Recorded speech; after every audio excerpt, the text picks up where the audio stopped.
And now, Box 13, starring Alan Ladd as Dan Holliday. Well, this is quite a letter. Your ad, Adventure Wanted, will go any place, do anything, reads like a challenge. If it is, I dare you to go to Bay City Pier tonight and do what you will be told when you board the Ruthie J. The Ruthie J. Mr. Holliday. What's the matter, Susie? You wouldn't go on a boat, would you? Oh, why not? As a kid, I was a Sea Scout. Haven't been on a boat since, and I love them. But, Mr. Holliday, what if when you got on that boat you were shanghaied? Susie, the word is Shanghaied. Oh, shanghaied. What's the diff? Suppose some smuggler hits you over the head with a sloop or something, and... A sloop? Oh, Susie. Yes, a sloop. And then they sail off and dump you on the beach at Timbuktu. They couldn't sail off and dump me on the beach at Timbuktu. Why not? Timbuktu happens to be in the middle of the Sahara Desert. Oh. Yes, oh.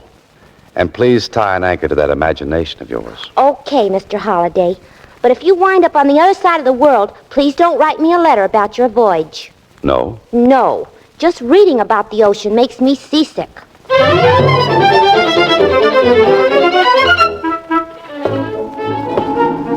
Well, Holliday, this is it. Take in a lungful of that fresh ocean breeze. Smell that fresh salt air. And fish. Not so fresh. Well, the letter said I was to board the Ruthie J. I wonder where she'll be. I wonder what she'll be. A schooner, trim and neat, 42-footer, 12-foot beam. There's your dreamboat. And brother, what a scow. Neat. Like a tub of dirty clothes in a mud puddle. Ahoy! Ahoy, mate! Hey, you over there. You're calling me, Mac? Yeah. What's with this, ahoy mate stuff? You're a seafaring man, aren't you? Don't let these tight pants fool you. And just 'cause I'm standing on this sea jitney, don't make me no sailor boy. Oh, my mistake. Where's the skipper? And skipper. Hey, look, Mac, I told you I ain't no sailor. With me, you gotta talk English. Right, Gunzel. Dip that heater back under your wing and take me to the boss of this fish factory now. That's better. Now you're talking my language. Can I help you across the rail? Oh, thanks. Say, is your name, Holliday? Yeah. Dan Holliday?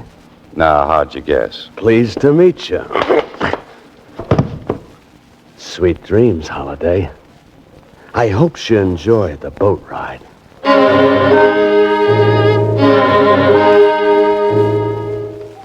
Holliday. Oh, Holliday, you've been sleeping long enough. Better wake up and see what's making your bed roll around like this. Oh, my aching head.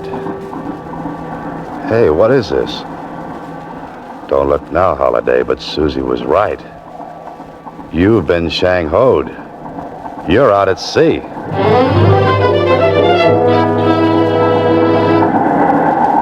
Well, and a pretty girl aboard. Hello, Mr. Holliday. I see you're up and around. Yeah, I'm up and my head's going around. Bit of a blow, eh, Mr. Holliday? You mean the one on my skull or the one outside? Oh, I'm sorry about that sapping you took. Sometimes Manny leans a little heavy with that blackjack of his. If he'd have leaned any heavier, he'd have driven me right through the deck. Was it you who answered my ad for adventure? Does that surprise you? I wouldn't have associated such a violent reception with a lady. You've embarked upon a real adventure. Well, suppose I decide to sit this one out. You could go ashore. Now, which direction is ashore? Immediately astern, Oh, thanks. about 15 miles. Oh, well, in that case, I think I'll stay. Good. I didn't want you to decline my invitation, which explains Manny and his blackjack as a reception committee. Oh? Well, since you're in back of this, just who are you? My name is Marie Gordon. I felt you might be in need of a vacation, Mr. Holliday. Oh, sort of a holiday for holiday. Is that it? Exactly. Well, great. Now, just where do we go on this vacation? You go fishing with the captain. Oh, I go fishing with the captain. But what about you, Miss Gordon? I remain locked in my cabin. I have things to think about. What about Manny and his convincer? He didn't sail. Other business kept him ashore. The plot thickens. I fish with the captain while you stay locked in your cabin, and Manny with his blackjack prowls ashore. Correct. And speaking of plots, Mr. Holliday, I've always admired those in your books. Perhaps you could confirm something for me. I could try. Establish the case of someone having something not his own, wishing to keep it from another person who desires it as well. Where would you put it?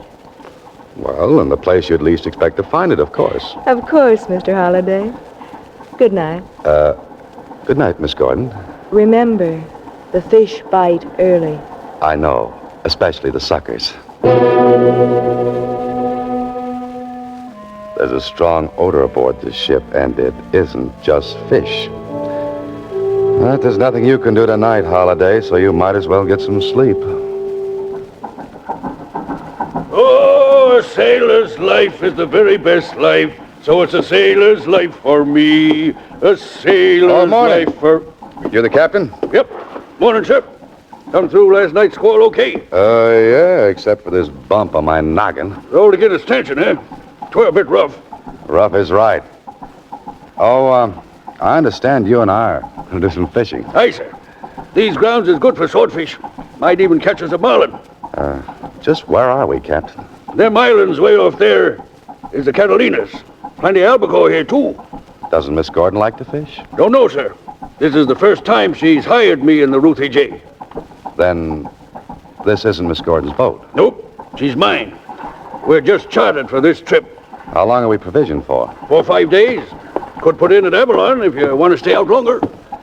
I didn't want to stay out this long. Not ready to go ashore so soon, are you, Mr. Holliday? A few days fishing is just what you need. What I need is to have my head examined. That bump still bothering you? No, but what might be happening back in town is. Relax, Mr. Holliday. Everything will be taken care of. Yeah. But I'm wondering how and what and why. Why is right. Just why would a girl like Marie Gordon maroon you on a fishing boat? What's the gag? And how's it going to be pulled, and on whom? Holiday, as an author, you're not even a good fisherman. You're quite a fisherman, Mr. Holliday. Why, in just 4 days, you handle that heavy gear like a real deep-sea man. Thanks. But don't you think we've got enough fish? You've got another. There goes the line off the outrigging. It's a big one. Let him run, sir. Now, hit him hard. Good. You got him, sir. Don't look now, but I think he's got me. He's a marlin, I think. Let him play. Let him go play with someone else. I'm tired. Oh, that's too bad, Mr. Holliday. You set your drag too soon. That's why he broke the gear. I wanted to break the gear. I'm sick of fishing. Captain, I want to be put ashore now. Sorry, sir. Miss Gordon will have to give me new orders. Now, look, Captain, I'm going ashore. I'm going to be there before tonight. But Mr. Holliday... Captain, you heard the gentleman. He's going ashore. Aye, ma'am. Do we run for the mainland or the islands? Neither. We stay here. But you said Mr. Holliday was to go ashore. That's correct. Lower the dinghy, Captain, The dinghy? and hand Mr. Holliday the oars. The oars? Ma'am, we're more'n 10 miles off Catalina. If Mr. Holliday wishes to be ashore before tonight, he'd better start rowing now.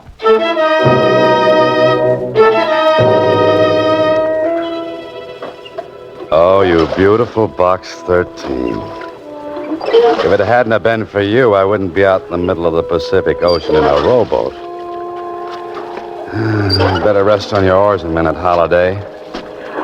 Because the wind is coming up, the bump on your head is swelling, the ache in your back is growing, and the blisters on your hands are spreading. When Susie mentioned the beach at Timbuktu, she knew what she was talking about. There's no ocean there.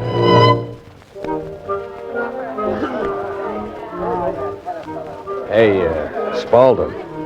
You looking for me? Oh, there you are, Manny. Yes, I've been looking for you. Now, what does the great Edward B. Spaulding want with Quiet, will you? You should know better than to mention me by name. Get in that booth. None of your penthouse-type clientele would be in a joint like this. Have a seat, Spaulding. I tell you, that doesn't matter. I just shouldn't be seen even talking. In that case, hit the road. I gotta keep my rep, too. Meaning what? I'm a nice, honest hood. And even though you act and look like the owner of Tiffany's, to me, you're just a fence. Where's your boss? Marie. She's out fishing. Fishing? She couldn't be. Look, pretty boy.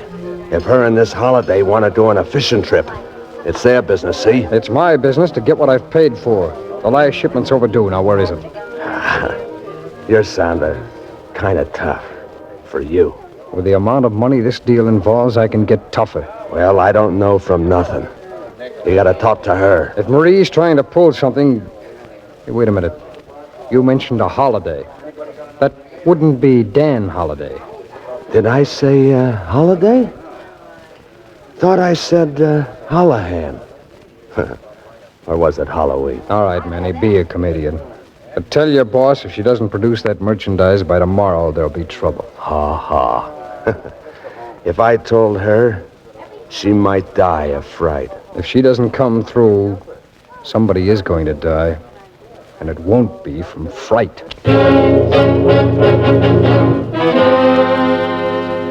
Well, Holiday, you finally made it. You were towed into Catalina, hocked your watch for a ticket, and flew right back to town. If this is adventure, you'd better stick with the more dangerous sports like croquet or something. Susie. Oh, I forgot about Susie. She'll wonder what's happened. I'm 4 days late for lunch. She's not here. Guess she got hungry. She's not here, Holiday, but I am. Yeah, who are you? Get in that office. All right.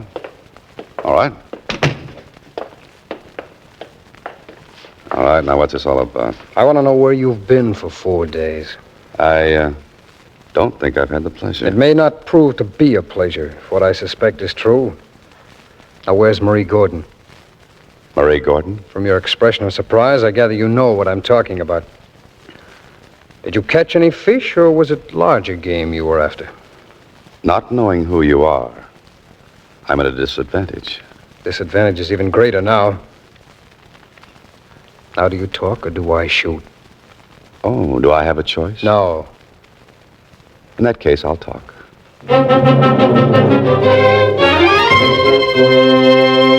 You are listening to Box 13, starring Alan Ladd as Dan Holiday.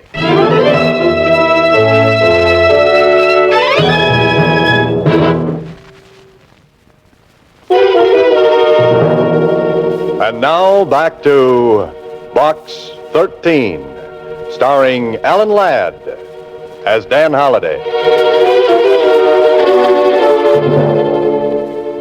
Holiday, you can run into more trouble than a kid playing football with a beehive. You know, I don't think this guy's in the mood to believe you just got bopped on the bean and taken for a boat ride. He thinks you're in on the deal. Yeah, but what's the deal? Come on, Holiday, talk. Oh, I'd love to, but what do we talk about? About 5 minutes. And if by then you haven't told me where you and Marie have been instead of fishing, I'm going to pull this trigger. Now, believe me, I caught 5 tuna, 10 albacore, 4 swordfish, and a pair of blistered hands. And that's no fish story. Hey, where you going? Over here to turn up your radio.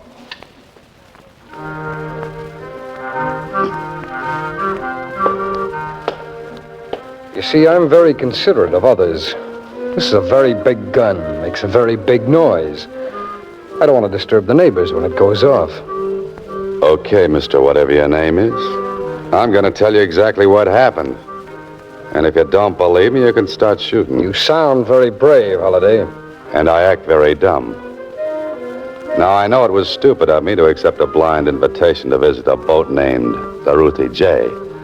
Because when I got there, a tough character in tight pants used my head for a dinner gong. Somebody slugged you? Yeah. And I've got the bump to prove it. This character's name wouldn't begin with the letter M. As far as I'm concerned, it ended with A-N-N-Y. So it was Manny. Well, go on. While I was unconscious, I was tucked Betty by in the cabin of the boat. And when I woke up, I was gazing into the lovely blue eyes of one Miss Marie Gordon, a woman I have never seen before in my life. Then I suppose you and this total stranger went fishing for 4 days. Now you took the words right out of my mouth. Well, find some more. And tell me you didn't ask any questions.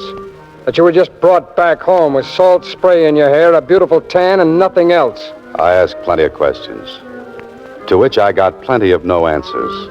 And for your information, I wasn't brought back home. Oh? You, swam? No, I rode. 10 miles all the way to Catalina. There I caught a plane, took a cab from the airport, and found you here waiting for me. That, brother, is my story. You turned off the radio. What's the trouble? No gunplay? No gunplay. Great, but why the change of heart? Holiday, I understand you're quite an author. But even you couldn't make up a story like that one.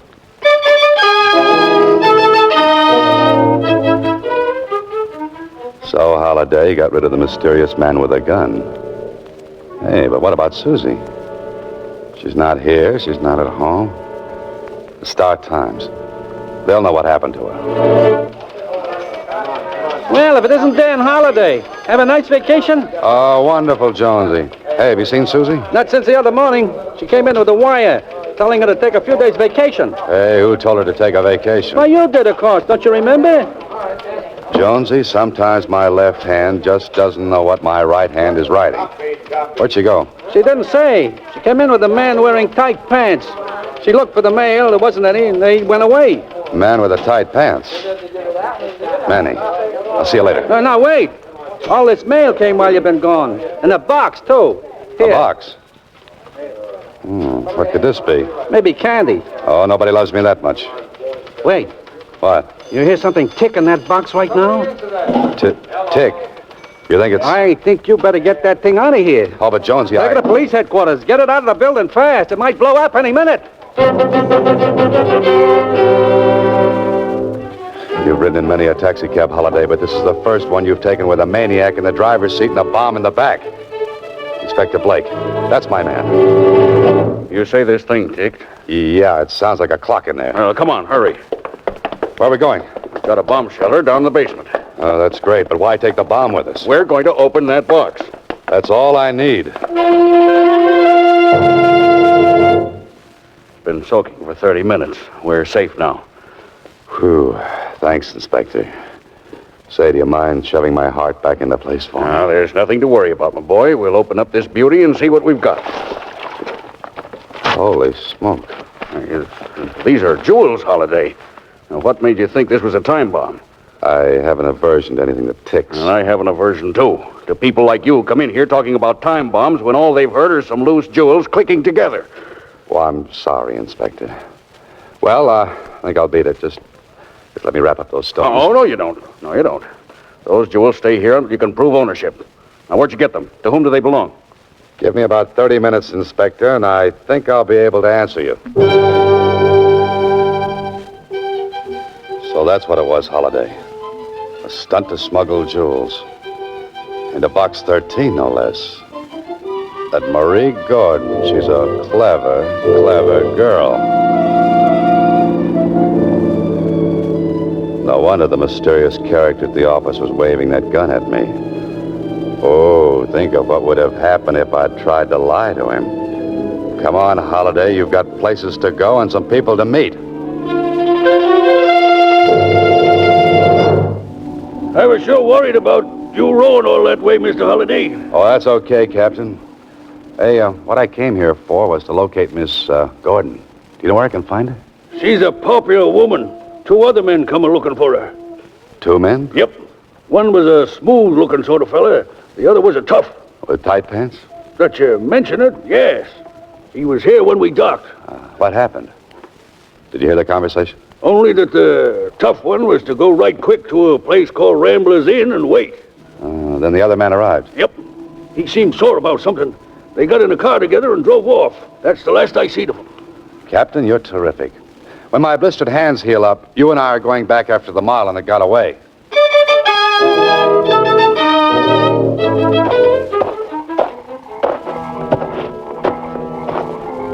All right, Matt. Where do you think you're going? Well, if it ain't Mr. Holliday again. Only this time, I don't think you were invited. Yeah, that's right.